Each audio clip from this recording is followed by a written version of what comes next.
Տարազային համալիրներում ասեղնագործությունները, եթե ուշադիր լինենք, կտեսնենք, որ պարտադիր լինում են օձիքի հատվածում, լինում են փեշերին եւ թևքերին, թեզանիքներին, եւ դրանք ոչ միայն գեղագիտական նշանակությամբ են արվել, այլ արվել են պաշտպանական նշանակությամբ առաջին հերթին, որովհետեւ ըստ հավատալիքների չարը ներս էր խուժում հենց բաց հատվածներից, տարազների։ Մետաքսից եւ մահուդից պատրաստված ոսկե թելասեղնագործությամբ այս բաճկոնը թվագրվում է 19-րդ դարով, այն կրել են սեբաստացիները։ Լոռի Փամբակի երկրագիտական թանգարանը Սարդարապատի հայոց ազգագրության թանգարանի հետ գործակցությամբ լոռեցիներին ներկայացնում է հայկական բնօրինակ տարազների ցուցադրություն նվիրված կանանց տոնին։ Այցելուները կարող են տեսնել 10 տարազային համալիրի 60-ից ավելի նմուշ, բերված բարձր հայքից, Կեսարիայից, Սեբաստիայից, Երևանից եւ Այրարատ նահանգից։ Որոշ ցուցանմուշներ Հարությանը ներկայացվում են առաջին անգամ։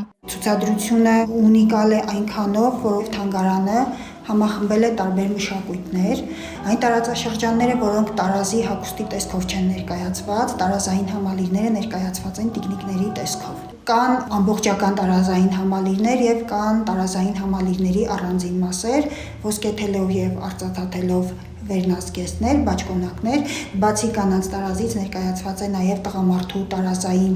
համալիրներ եւ տարազի տարբեր մասեր։ Սա շատ կարևոր նախաձեռնություն է Հայաստանի մարզային թանգարանների միջև մշակութային կապեր հաստատելու առումով։ Ցուցադրությունն ամբողջացնում են Երևանի Առնո Բաբաջանյանի անվան երաժշտամանկավարժական քոլեջի սաները իրենց գեղեցիկ կատարումներով։ Շատ կարևոր է լինել նման մշակութային օջախում, որտեղ որ արվեստն ու պատմությունը միահյուսվում են մեկ ամբողջականության մեջ։ Այս տեսակ միջոցառումները կարևոր եմ համարում ոչ միայն գեղարվեստական, այլ նաև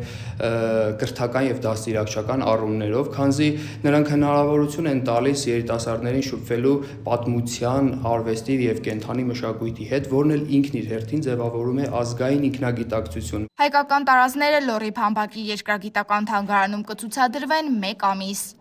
Սերինե Սերոբյան, լուրերի համար։